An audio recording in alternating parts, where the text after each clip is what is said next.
بسم اللہ والسلام علی رسول اللہ۔ ایک سوال ہمارے دارالفتاء میں واٹس ایپ میں میری طرف یہ آ رہا ہے کہ مائیوں کے حوالے سے کیا حکم، یعنی یہ جو شادی کی رسم ہوتی ہے مائیوں، یعنی یہ کر سکتے ہیں یا نہیں؟ تو یاد رکھیں اس کا کوئی شریعت سے تعلق نہیں ہے، یہ ایک ہمارے معاشرے کی رسم ہے، اور یعنی شادی کی رسم ہے جو کی جاتی ہے، تو اس میں کچھ چیزیں ہیں جو شریعت کے خلاف ہیں، وہ نہیں ہونی چاہیے، وہ نہیں کرنی چاہیے۔ جیسے مثال کے طور پر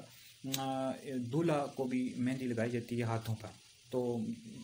مرد کے لیے حکم یہی ہے کہ اس کے ہاتھوں پر مہندی لگانا یا پاؤں پر مہندی لگانا یہ جائز نہیں ہے، اس کی شریعت میں اجازت نہیں ہے۔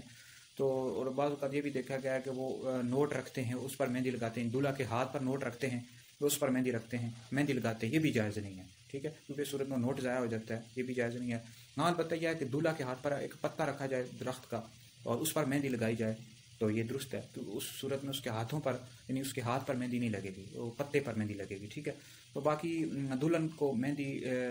ہاتھوں پر اس کے ہاتھ پر لگائی جاتی ہے، وہ عورتیں ہی لگاتی ہیں، اور اس میں یہ ایک بات ذہن میں رکھی جائے کہ غیر محرم مرد عورت کے ہاتھ پر مہندی نہ لگائے، یہ جائز نہیں ہے۔ اور باقی اس میں یہ ہے کہ مائیوں میں غیر محرم مرد اور غیر محرم عورتیں گٹھے نہ ہوں